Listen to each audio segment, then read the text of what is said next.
Nicolas Dose, le rapporteur du budget à l'Assemblée nationale, a donc dit hier il faut plus taxer les voitures de luxe ou les lingots d'or. Il a raison? Écoutez, il y a beaucoup qui vont penser qu'il a raison. Ils considèrent que c'est matu vu, que c'est pas productif, par exemple, un yacht.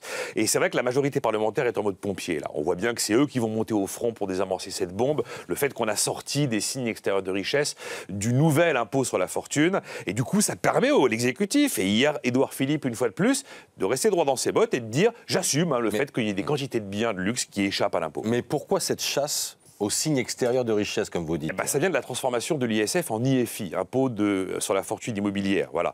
C'est le même impôt que l'ISF, seulement recentré exclusivement sur l'immobilier. Ça tape la pierre véritable, les immeubles résidentiels, et quelques placements financiers dans l'immobilier, comme les SCPI.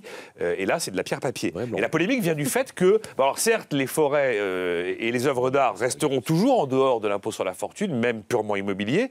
Mais maintenant, vous vous rendez compte que les yachts, que les lingots d'or, que les jets privés, que la liquidité, que les chevaux de course sont également exonérés de l'impôt. Et ça fait une polémique d'enfer. Voilà. Alors, l'argument de ceux qui veulent taxer, c'est bien, c'est de dire si l'immobilier, c'est considéré comme du capital qui dort, c'est le cas aussi d'un yacht ou d'un lingot. Alors, dans le fond, ils n'ont pas complètement tort. Après, vous prenez un yacht, par exemple, il y a un écosystème, il y a un secteur économique. Un bateau de 55 mètres, ça va générer 1,3 million d'euros de revenus par an. C'est pas négligeable. Le monde de la plaisance de luxe, c'est un secteur d'activité, ça génère de l'activité, ça génère des emplois, mais on n'est pas franchement dans l'esprit défendu depuis le départ par le Premier ministre et par Bercy.